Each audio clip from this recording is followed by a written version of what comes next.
사무엘상 16장 14절부터 23절까지입니다. 다 함께 읽도록 하겠습니다. 시작. 여호와의 영이 사울에게서 떠나고 여호와께서 부리시는 악령이 그를 번뇌하게 한지라. 사울의 신하들이 그에게 이르되 보소서, 하나님께서 부리시는 악령이 왕을 번뇌하게 하온즉 원하건대 우리 주께서는 당신 앞에서 모시는 신하들에게 명령하여 수금을 잘 타는 사람을 구하게 하소서. 하나님께서 부리시는 악령이 왕에게 이를 때에 그가 손으로 타면 왕이 나으시리이다 하는지라. 사울이 신하에게 이르되 나를 위하여 잘 타는 사람을 구하여 내게로 데려오라 하니 소년 중 한 사람이 대답하여 이르되 내가 베들레헴 사람 이새의 아들을 본즉 수금을 탈 줄 알고 용기와 무용과 구변이 있는 준수한 자라. 여호와께서 그와 함께 계시더이다 하더라. 사울이 이에 전령들을 이새에게 보내어 이르되 양씨는 내 아들 다윗을 내게로 보내라 하매 이새가 떡과 한 가죽부대의 포도주와 염소 새끼를 나귀에 실리고 그의 아들 다윗을 시켜 사울에게 보내니 다윗이 사울에게 이르러 그 앞에 모셔서매 사울이 그를 크게 사랑하여 자기의 무기를 드는 자로 삼고 또 사울이 이새에게 사람을 보내어 이르되 원하건대 다윗을 내 앞에 모셔서게 하라. 그가 내게 은총을 얻었느니라 하니라. 하나님께서 부리시는 악령이 사울에게 이를 때에 다윗이 수금을 들고 와서 손으로 탄즉 사울이 상쾌하여 낫고 악령이 그에게서 떠나더라. 아멘. 오늘은 본문을 중심으로 해서 여호와께서 그와 함께 하시더이다, 여호와께서 그와 함께 하시더이다 라는 제목으로 하나님 말씀을 나누기를 원합니다. 오늘 본문 읽었던 본문 앞부분에서 우리가 알 수 있듯이 다윗은 이제 비공개적인 상황에서 사무엘로부터 기름 부음을 받아 이스라엘 왕으로 장차될 예정이었습니다. 이 사실은 온 다윗의 온 가족만 알고 있었고요. 또 그 자리에 동석해 있었던 베들레헴의 장로들만 알고 있었던 그런 극비의 사실이었습니다. 따라서 이제 이 다윗에게 남아있는 과제가 있다면 이제 과연 이 다윗이 어떻게 정치계에 발을 내딛게 될 것인가라는 것에 대한 이제 그런 과제만 남아 있었습니다. 아시다시피 사울은 이제 사무엘이 주최했던 미스바 회의를 통해서 자연스럽게 왕이 되는 그런 발걸음을 내딛었지만 다윗은 그때와는 다른 것이 그때에는 이스라엘 왕이 없었지만 지금은 사울이라는 이스라엘 왕이 있었기 때문에 만약에 사무엘이 또 미스바 회의를 주최를 하고 다윗을 왕으로 이제 옹의를 한다면 이제 사울의 화를 돋우는 것이 될 것이었고 결국 다윗은 반역죄로 이렇게 잡혀가 죽게 될 것이었습니다. 그런데 참 공교롭게도 이 다윗, 비밀스럽게 기름 부음을 받은 다윗이 공개적으로 정치 무대에 나설 수 있는 기회가 생겼는데 그 원인은 바로 사울의 병 때문이었습니다. 본문 14절에 보면 여호와의 영이 사울에게서 떠나고 여호와께서 부리시는 악령이 그를 번뇌하게 한지라 라고 했듯이 하나님의 명령에 지속적으로 불순종하고 자기 생각대로만 행하려 했던 사울은 결국 정신병, 즉 번뇌하는 병까지 이제 얻게 된 것이었습니다. 오늘 14절을 보면 약간 이해하기 힘든 부분이 있는데요. 바로 여호와께서 부리시는 악령이라는 부분입니다. 여기서 악령을 여호와께서 부리셨다라는 말은 하나님께서 적극적으로 악령에게 명령해서 너 사울에게 가서 그를 좀 힘들게 해라 라고 단순하게 해석해서는 우리가 안 됨을 알 수가 있습니다. 그보다는 하나님께서는 지금도 또 그 당시에도 절대적인 주권으로 모든 사람과 역사와 정사를 주관하고 계신데요. 그 하나님께서 다스리는 가운데 악령이 사울에게 가는 것을 허용했다라고 우리가 받아들여야 하는 것입니다. 그리고 이 사실은 우리가 욥기를 통해서 알 수가 있는데요. 사탄이 세상을 두루 다니다가 와서 하나님에게 이렇게 요구합니다. 제가 욥을 한번 시험해 봐도 되겠습니까? 라고 물어보는데 그때 하나님께서 허락하시는 장면이 기록이 되어 있습니다. 동일선상에서 하나님께서는 악령이 사울을 번뇌케 하는 것을 허용하신 것일 뿐이지 적극적으로 이렇게 명령하신 것은 아님을 우리가 알 수가 있는 것입니다. 그리고 이러한 악령의 공격의 이런 근본적인 원인은 우리가 14절 전반절에서도 확인할 수 있듯이 바로 여호와의 영이 사울에게서 떠났기 때문이었습니다. 즉 하나님께서 악령을 보낸 것이 아니라 이 사울이 지속적으로 하나님 말씀에 불순종하고 명령을 거부했기 때문에 하나님의 영이 사울을 떠났고 그 빈자리에 악령이 오고 만 것이었습니다. 즉 여호와의 영이 떠난 빈자리는 악한 영의 먹이가 되고 마는 것입니다. 성도 여러분, 이러한 사울의 번뇌를 많은 신학자들은 정신병 혹은 우울증이다라고 입을 모읍니다. 현대에도 보면은 우울증이 참 많이 있죠. 요즘에는 우울증이라고 말하기보다는 공황장애라고 말할 때가 참 많이 있는데요. 이런 병에 걸린 사람들이 생각보다 우리 주위에 꽤 많이 있음을 알 수가 있습니다. 그리고 이 공황장애와 같은 이제 병들이 걸리는 이유는 보통 자신이 감당하지 못할 부담감이나 자기가 감당하지 못할 관심이 주어지면 혹은 나는 이런 관심 갖고 싶은데 그런 관심을 얻지 못했을 때 그럴 때 걸리는 경우가 참 많이 있습니다. 그래서 연예인들 중에 이 공황장애 걸린 사람들이 참 많이 있다라고 합니다. 어쨌든 이러한 사실을 우리가 사울에게도 적용해 본다면 사울은 이전에 왕이 되기 전에 고백을 했었습니다. 나는 연약하다. 나는 작은 자이다. 라고 이렇게 고백했듯이 실제로 사울은 작은 자였습니다. 그것 때문에 왕이 되는 것을 여러 번 고사했었습니다. 하지만 그런 그가 결국 이스라엘 왕이 되었는데요. 그가 이스라엘 왕이 된 이유는 바로 이 선택의 순간에 여호와의 영이 사울에게 임했기 때문이었습니다. 따라서 이 말을 뒤집어 생각해 보면 사울이 이스라엘 왕으로 사역할 수 있었던 이유는 사울이 어떤 위대한 능력을 가지고 있거나 큰 리더십을 가지고 있던 것이 아니라 바로 하나님의 영이 임했기 때문에 사울은 이스라엘의 왕으로 사역을 할 수 있었다라고 봐도 무방한 것입니다. 그렇기 때문에 사울은 그의 사역 기간에 있어서 가장 중심을 둬야 될 사역은 이 하나님의 영이 자신을 떠나지 않게 하는 것이 그의 가장 큰 사역이라고 봐도 무방합니다. 하지만 사울은 그 사실을 제대로 인식하지 못하였고 하나님 말씀에 불순종을 거듭했습니다. 그리고는 잘못된 종교의식으로 자신의 잘못을 덮으려고만 급급했고요. 그러자 하나님에게 최후의 통촉도 받게 됩니다. 내가 다른 사람을 왕으로 세우겠다라고 하는 경고도 이 사울은 들었습니다. 이러한 경고를 들었을 때 사울은 정신을 차리고 다시 하나님께 나와야만 했었는데 하지만 그럼에도 불구하고 우리가 지난번 알아봤던 사무엘상 15장에 보면 하나님께서는 마지막으로 사울에게 기회를 주십니다. 아말렉을 진멸하라는 명령을 주시고 그 명령을 통해서 이스라엘 왕위를 유지할 수 있는 기회를 주시는데 하지만 사울은 이 마지막 기회조차도 불순종합니다.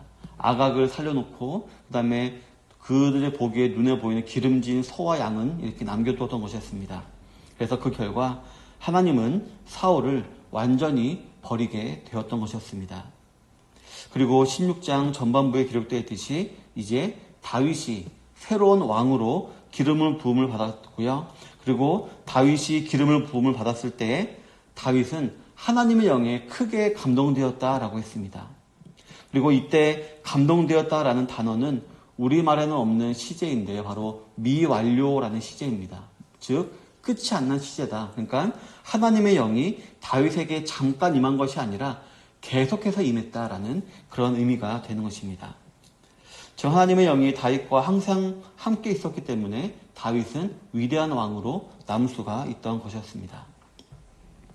저 여러분들은 이 사실을 통해서 이스라엘의 왕직은 여호와의 영이 함께 해야만 감당할 수 있는 일이다라는 것을 알 수가 있을 것입니다.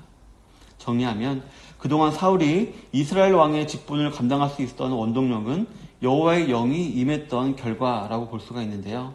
그 여호와의 영이 사울을 떠나자마자 사울은 이 왕이라는 직분의 무게를 감당하지 못하게 되었고 그로 인해 정신적인 혼란을 겪고 있던 것이었습니다. 그리고 15절에 보면 이 사실을 주위의 모든 사람들이 다 알게 되었다라고 했습니다.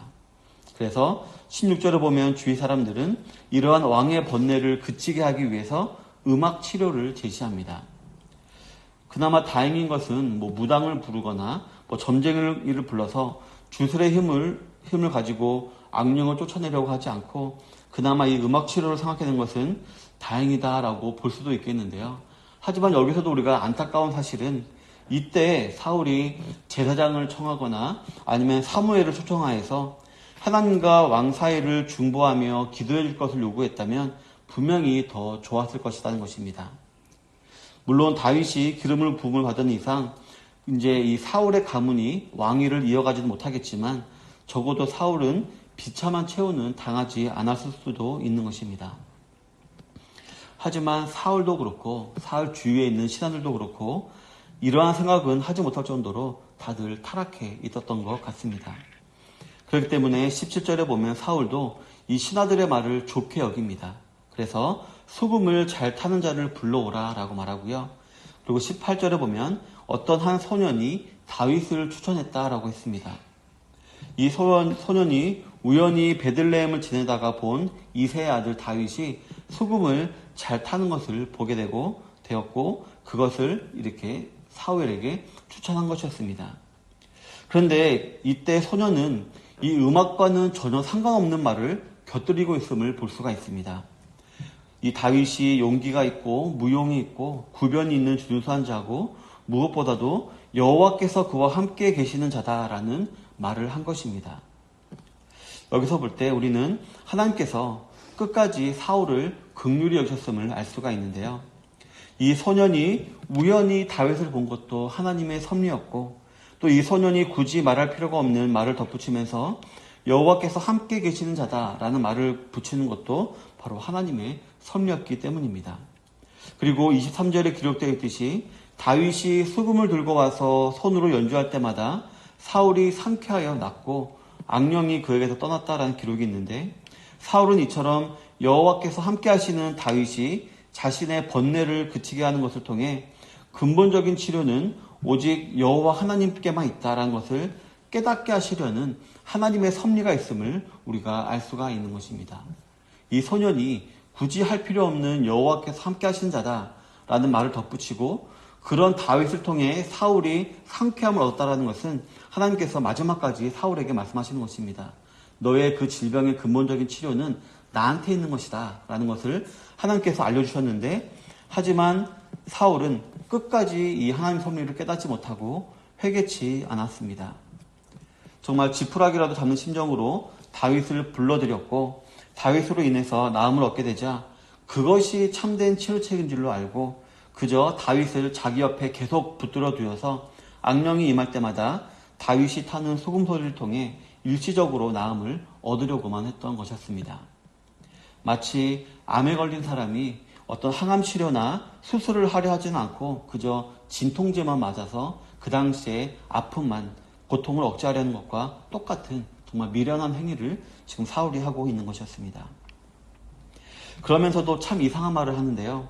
22절에 보면은 실제로 은총을 입는 것은 자기 자신임에도 불구하고 다윗이 나에게 은총을 입고 있다라는 식으로 말을 하는 것을 우리가 볼 수가 있는 것입니다. 사울의 영적인 상태가 얼마나 심각하고 또 그의 권력에 취한 상태가 얼마나 심각한지를 알 수 있는 대목이라고 하겠습니다. 사랑하는 성도 여러분, 사무엘상 16장 12절에 보면 사울이 다윗을 묘사하면서 사무엘이 다윗을 묘사하면서 그의 빛이 붉고 눈이 빼어나며 얼굴이 아름답다라고 말했었습니다. 그리고 이는 그의 외모에 대한 묘사라기보다는 다윗에게 풍기는 내면의 모습을 표현하는 것이라고 보는 것이 더 옳다라고 우리가 알아보았습니다. 즉 이 모습은 다윗이 하나님을 향해 얼마나 충성되었는지, 얼마나 신실했는지, 그리고 하나님과 항상 교제하는 가운데 그가 얼마나 은혜에 충만하는지를 나타내는 것으로서 그런 모습이 결과적으로 아름다운 모습으로 비춰졌다라는 것을 우리가 알아보았습니다.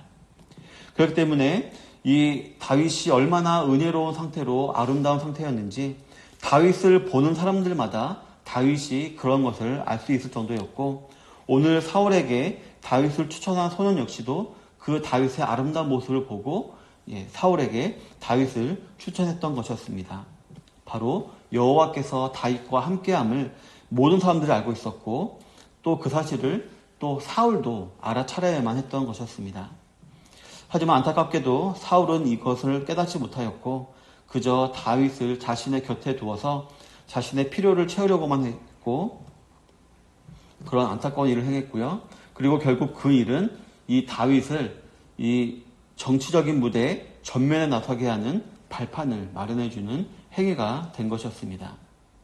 결국 이 사울의 어리석은 행위는 자신의 몰락을 재촉하는 셈이 되었던 것이었습니다. 성도 여러분, 저와 여러분들 주위에는 이 사울과 같은 자들이 참 많이 있습니다.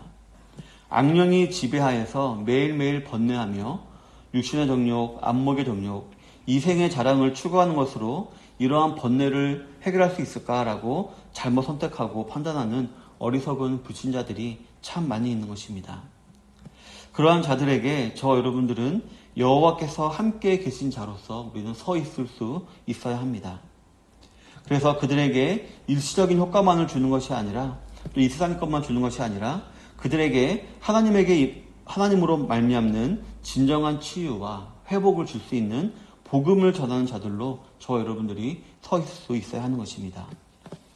에베소서 2장 2절에 보면 그때 너희는 그 가운데서 행하여 이 세상 풍조를 따르고 공중의 건쇠 잡은 자를 따랐으니 곧 지금 불순종의 아들들 가운데서 역사하는 영이라 라고 기록을 하고 있듯이 저와 여러분들은 예전에는 이렇게 공중의 건쇠 잡은 자를 따르는 불순종의 아들 그런 자들이었지만 이제 저와 여러분들은 예수님 믿음을 말미암아 그 상태에서 벗어났게 되었습니다. 하지만 많은 사람들은 여전히 이 사실을 알지 못하고 예수님을 알지 못하고 공중 권세 잡은 자를 따르고 이제 불순종의 아들들로 행하고 있는데요. 그러한 그들에게 저와 여러분들은 이미 먼저 벗어난 자들로서 여호와와 함께 계신 자로 우리가 서 있을 수 있어야 합니다. 그리고 그들에게 길이요 진리요 생명이신 예수님을 드러내며 전할 수 있어야 하는 것입니다. 바울은 이런 말을 했습니다. 헬라인이나 야만인이나 지혜 있는 자나 어리석은 자에게 내가 빚진 자라 라는 말을 했습니다. 그러면서 복음을 전하는 데 그의 인생을 바쳤습니다. 즉 바울은 자신이 먼저 구원을 받았다라는 그 놀라운 그런 기쁨에 아직 구원을 모르는 자들에게 나는 빚진 자다라는 마음가짐을 가지고 그들에게 절박함을 가지고 열심을 가지고 복음을 전했던 것이었습니다.